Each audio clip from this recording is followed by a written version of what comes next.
કળિયુગ માટે એવું કહેવાયું છે કે સંપ છે બહુ જ મોટી શક્તિ છે. સંપીને સાથે રહીને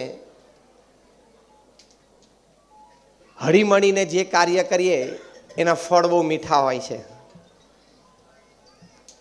બહુ વર્ષો પહેલાં જ્યારે અમેરિકાના પ્રેસિડેન્ટ જ્હોન એફ કેનેડી એ પોતે ચૂંટાઈને આવ્યા, એમનું જે પ્રથમ પ્રેસિડેન્શિયલ એડ્રેસ હતું, ત્યારે સમગ્ર અમેરિકા રાષ્ટ્રને પ્રેસિડેન્ટ કેનેડી એક સુંદર વાત કરેલી. એમણે વાત કરેલી કે united we stand and divided we fall. કે આપણે જો સંપીને બધા સાથે રહેશું તો આપણે બધા જ પ્રગતિ કરી શકીશું,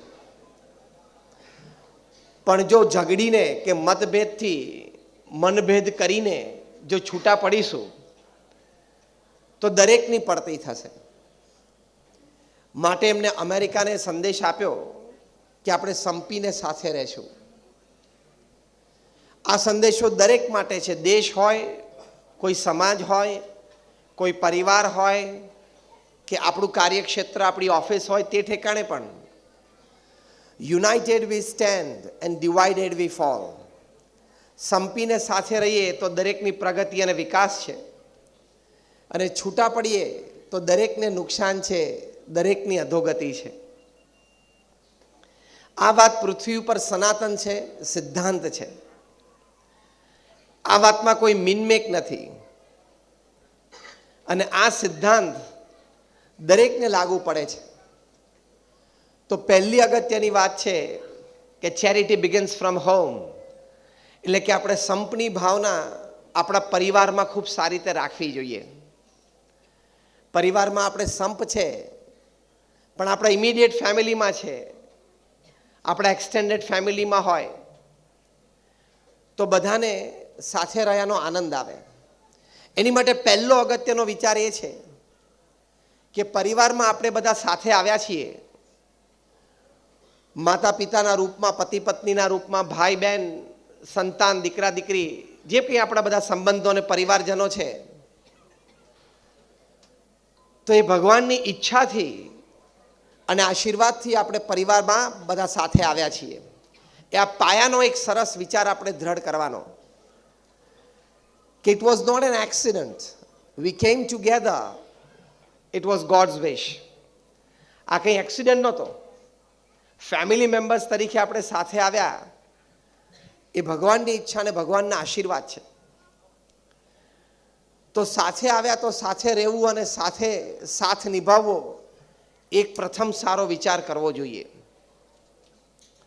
બીજી અગત્યની વાત છે આ સંપના વિચારમાં, પરિવારમાં, કે મોટું મન રાખીને એકબીજાને સ્વીકારીને, મોટું મન રાખીને એકબીજાનું સહન કરીને સાથે રહેવાનો દ્રઢ સંકલ્પ કરવો, તો પરિવારમાં ખૂબ સારી રીતે સંપ ચાલે. હમણાં થોડા વર્ષો પહેલાં એક શિબિરમાં ગુજરાત રાજ્યના ખૂબ સારા ડિસ્ટ્રિક્ટ જજ બીડી સોની, જે ફેમિલી કોર્ટ્સમાં ડિસ્ટ્રિક્ટ જજ હતા, એમનો એક ઇન્ટરવ્યૂ આ શિબિરમાં અમે રાખેલો. અને બીડી સોની સાહેબને અમે પૂછેલું કે તમે કદાચ 10,000થી પણ વધારે ફેમિલી ડિસ્પ્યુટ્સમાં તમારા કોર્ટમાં બંને પાર્ટીને સાંભળી છે અને ચુકાદો આપ્યો છે, તો તમારી દ્રષ્ટિએ પરિવારમાં વિખવાદનું મુખ્ય કારણ શું છે? ત્યારે બીડી સોની સાહેબે કહેલું કે મેં 10,000 જેટલા ફેમિલી ડિસ્પ્યુટ્સ મારા કોર્ટમાં સાંભળ્યા છે, અને બંને પક્ષોને સાંભળીને નિર્ણયો આપ્યા છે. એની પરથી હું એક તારણ ઉપર આવ્યો છું કે પરિવારમાં વિખવાદનું મુખ્ય કારણ છે. એમાં પહેલું કારણ એમને બતાવ્યું, tolerance has gone down to 0 level. સહન કરવાની વૃત્તિ, સહન શક્તિ છે એ 0 લેવલ પર જતી રહી છે. બીજું કારણ એમણે બતાવેલું કે એક્સેપ્ટન્સ નથી, પૂર્ણ રીતે એકબીજાનો સ્વીકાર નથી. એટલે સ્વીકારનો અભાવ અને સહન શક્તિનો અભાવ, આ બંને લઈને પરિવારમાં વિખવાદ થાય છે. હવે એકવાર તમે પતિ પત્ની તરીકે સાથે આવ્યા, અથવા તો તમારા સંતાન છે, વડીલ મા બાપ છે, ઘરમાં તમે 4-5 જણા સાથે રહો છો, તો હવે પૂર્ણ રીતે એકબીજાને સ્વીકારવાના જ છે. ભલે કહેવત હોય અંગ્રેજીમાં કે marriages are made in heaven but they are lived on earth. અંગ્રેજીમાં કહેવત છે કે લગ્ન છે એ બધા સ્વર્ગમાં બનેલા છે, પણ લગ્ન બધા સ્વર્ગમાં બને છે, પણ જીવવું પડે છે પૃથ્વી ઉપર ને. એ લગ્ન જીવવાના હોય છે પૃથ્વી પર, એટલે સ્વભાવ પ્રકૃતિ દોષની વાત આવે તો એમાં એક્સેપ્ટન્સ, સ્વીકાર છે એ બહુ જ મોટી વાત છે. સ્વીકારની ભાવના રાખીએ, સમજવાનું કે ગમે તેટલા આદર્શ જોડી હોય, ગમે તેવો આદર્શ પરિવાર હોય, પણ એમાં 60-40 રેશિયો હંમેશા રહે. 60% છે એ એકબીજાને અનુકૂળતા આવે, એકબીજાના વિચારો મળે, એકબીજાની રહેણી કેણી એકબીજાને ગમે એવી વાત બને. બાકીના 40% છે એ એડજસ્ટમેન્ટ અને કોમ્પ્રોમાઇઝ છે. હા કે ના? દરેકનો અનુભવ છે. એમાં લગ્ન જીવનને 20-30 વર્ષ પૂરા થઈ ગયા હોય એ લોકો હા કે ના બોલો તો. It is always a ratio of 60-40. 60% એકબીજાને અનુકૂળ હોય, ગમતું હોય, ફાવતું હોય, મજા આવતી હોય. બાકીનું 40% છે એ સ્વભાવની દ્રષ્ટિ, આદતોની દ્રષ્ટિએ, ખાણીપીણી, રહેણી, ઉઠક બેઠક, એમાં કોમ્પ્રોમાઇઝ અને એડજસ્ટમેન્ટની વાત આવે છે. પરમ પૂજ્ય પ્રમુખ સ્વામી મહારાજ, જેમણે આ BAPS સંસ્થા વિશ્વવ્યાપી બનાવી, પ્રમુખ સ્વામી મહારાજે આ પૃથ્વી ઉપર જે કાર્ય કર્યું, that is unbelievable and beyond the can of human intelligence. એક વ્યક્તિએ 1300થી પણ વધારે મંદિરો બાંધ્યા. જ્યારે એમણે 354 મંદિર બાંધેલા, ત્યારે ગિનિસ બુક ઓફ વર્લ્ડ રેકોર્ડ્સે લખેલું કે he is the master builder of the 20th century. 354 વખતે ગિનિસ બુકે લખેલું કે માસ્ટર બિલ્ડર, તો 1300 વખતે કયો શબ્દ વાપરે? The dictionary didn't have the word. 1300 મંદિરો બાંધ્યા, 70થી પણ વધારે હોસ્પિટલ, હોસ્ટેલ, સ્કૂલ અને કોલેજ બનાવીને સફળ સંચાલન કર્યું. પ્રમુખ સ્વામી મહારાજે લગભગ 1100થી વધારે સંતોને દીક્ષા આપી. એમાંથી 750થી પણ વધારે સંતો graduates, post graduates, chartered accountants, doctors ને એન્જિનિયર્સ છે. એમાંથી 150થી પણ વધારે સંતો એ બોર્ન અમેરિકન અને બ્રિટિશ સિટીઝન છે. અને એમાંથી 50થી પણ વધારે સંતો એ સ્ટેનફર્ડ કે હાર્વર્ડ કે કાર્નેગી મેલન કે યેલ એવી ઇન્સ્ટિટ્યૂટ્સમાંથી ગ્રેજ્યુએટ થયા છે. અમારા ઘણા બધા સંતો છે આ BAPS સંસ્થામાં, ઘણા બધા સંતો છે જે 22-25 વર્ષની ઉંમરે $1 લાખ, $2 લાખનો સેલરી છોડી અમેરિકન સિટીઝનશીપનો ત્યાગ કરીને સાધુ થયા હોય. આ પ્રમુખ સ્વામી મહારાજનો પ્રભાવ હતો. આજે પણ એક ઘટના ચાલુ છે. પ્રગટ ગુરુહરિ મહંત સ્વામી મહારાજના સાનિધ્યમાં પ્રમુખ સ્વામી મહારાજ એમના જીવનકાળ દરમિયાન દુનિયાના 60 દેશોમાં 18,000 ગામડાઓમાં જાતે ગયા. પ્રચંડ પુરુષાર્થ કર્યો એમણે. જાહેર જીવન જીવનાર વ્યક્તિઓને ખબર પડે કે 18,000 ગામડાઓમાં જવું એટલે શું. પોતાના મત વિસ્તારના બધા ગામોમાં જવું ને એમાંય 5 વર્ષમાં થાકી જવાય. જે એક હકીકત છે, મનુષ્યની મર્યાદાઓ છે. પ્રમુખ સ્વામી મહારાજ 60 દેશોમાં 18,000 ગામડાઓમાં ગયા. અમે પ્રમુખ સ્વામી મહારાજને, અમે બધા સંતોએ, જ્યારે એમની ઉંમર 65, 68, 70 વર્ષની હતી ત્યાં સુધી રાત્રે 11 વાગ્યા ને 12 વાગ્યા સુધી આદિવાસીઓના ગામડામાં ફરતા આપણે જોયા છે. એના ઝૂંપડાઓમાં બેસીને એમને નૈતિકતા, પ્રામાણિકતા, સંસ્કૃતિના પાઠ ભણાવતા જોયા છે. Tremendous hard work, selfless hard work. તમારે પૈસા કમાવાના હોય ને પ્રસિદ્ધિ મળવાની હોય ત્યાં તો પુરુષાર્થ કરવો દરેકને ગમે. નિસ્વાર્થ ભાવે લોકોના કલ્યાણ માટે આટલો પુરુષાર્થ કરો ને. એમને લોકો પત્ર લખતા પોતાના વ્યવહારિક, વ્યક્તિગત, પારિવારિક પ્રશ્નો માટે, જેમાં સ્પષ્ટ માર્ગદર્શનની અપેક્ષા સાથે લખતા.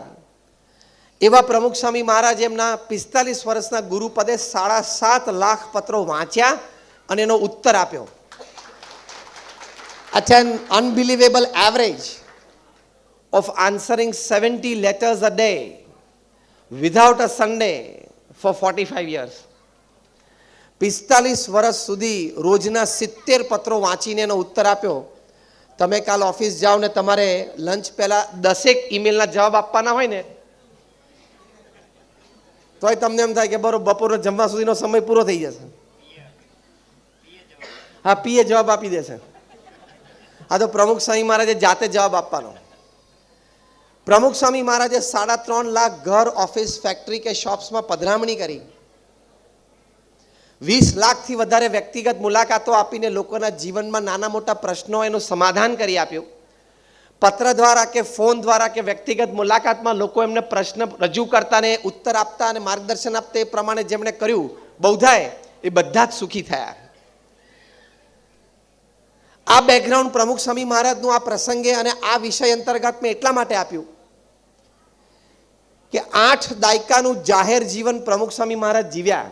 80 વર્ષનું જાહેર જીવન અને આટલું વ્યાપક જાહેર જીવન જીવ્યા. અને ધ રેન્જ ઓફ પીપલ, આદિવાસીથી માંડીને અમેરિકાવાસી સુધી, એ પ્રમુખ સ્વામી મહારાજને જે આપણે મુખ્ય મુદ્દો સમજતા હતા, સ્વીકાર અને સહન, જેના લીધે સંપ પરિવારમાં ટકી રહે, એક્સેપ્ટન્સ એન્ડ ટોલરન્સ, 2 મુદ્દા આપણે સમજતા હતા. પ્રમુખ સ્વામી મહારાજને જ્યારે પરદેશ પધારે ધર્મયાત્રાએ ત્યારે એમની અંગત સેવામાં, પરિચર્યામાં સાથે રહેનારા, સેવા કરનારા સંતો બદલાયા કરે દર વર્ષે, જેથી નવા નવા સંતોને લાભ મળે.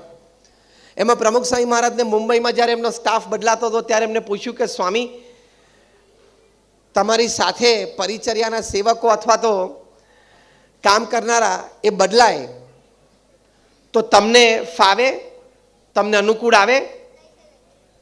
ત્યારે પ્રમુખ સ્વામી મહારાજે તરત વાત કરી. પ્રમુખ સ્વામી મહારાજે તરત વાત કરી કે મને બધે ઠેકાણે બધા સાથે કાયમ ફાવે. આ સંપની કેટલી મોટી ભાવના છે.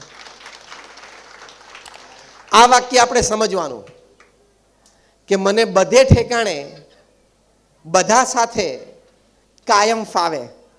આપણે તો બધે ઠેકાણે બધા સાથેની વાત તો પછી, આપણે ખાલી આપણા પરિવાર માટેની વાત સમજવાની છે. આપણે આપણા જે અંગત 5-25 જણા છે એની માટેની આ વાત સમજવાની છે. કારણ કે સમીરભાઈ અને મન જ્યારે આમંત્રણ આપવા માટે આવ્યા ત્યારે એમની ઈચ્છા બહુ હતી કે સ્વામી તમે સંપ સંબંધી જ વાત કરજો. એટલે સંપમાં 2 વસ્તુ આવે છે, એક્સેપ્ટન્સ એન્ડ ટોલરન્સ, સ્વીકાર અને સહન. તો પ્રમુખ સ્વામી મહારાજના જીવનમાં સ્વીકારની ભાવના કેટલી મોટી કહેવાય કે મને કોઈ પણ ઠેકાણે દરેક વ્યક્તિ સાથે કાયમ ફાવે. તો એ ફવડાવવું. પ્રમુખ સ્વામી મહારાજ એક વખત શિબિરમાં હતા અને પરમ પૂજ્ય મહંત સ્વામી મહારાજે તે જ શિબિરમાં પ્રાતઃ મંગળ પ્રવચનમાં સંતોને સંપ સંબંધી વાત કરેલી.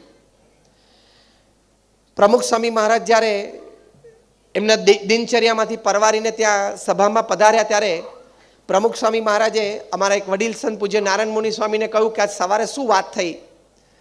ત્યારે નારાયણ મુનિ સ્વામીએ કીધું કે સ્વામી મહંત સ્વામીએ સંપ સંબંધી, સુરત ભાવ સંબંધી વાતો કરી. ત્યારે પ્રમુખ સ્વામી મહારાજે કહ્યું કે સુરત ભાવ એટલે કે સંપ, એમાં આટલી જ વાત સમજવાની કે ઘસાવું, અનુકૂળ થવું, મનગમતું મૂકવું. ઘસાવું, અનુકૂળ થવું, મનગમતું મૂકવું. હવે આ 3 વાત આપણને વિચારની દ્રષ્ટિએ અને વર્તનની દ્રષ્ટિએ થોડું સમજાય તો પણ આપણા પરિવારમાં અને આપણા કાર્યક્ષેત્રમાં આપણને સંપની ભાવના રહે.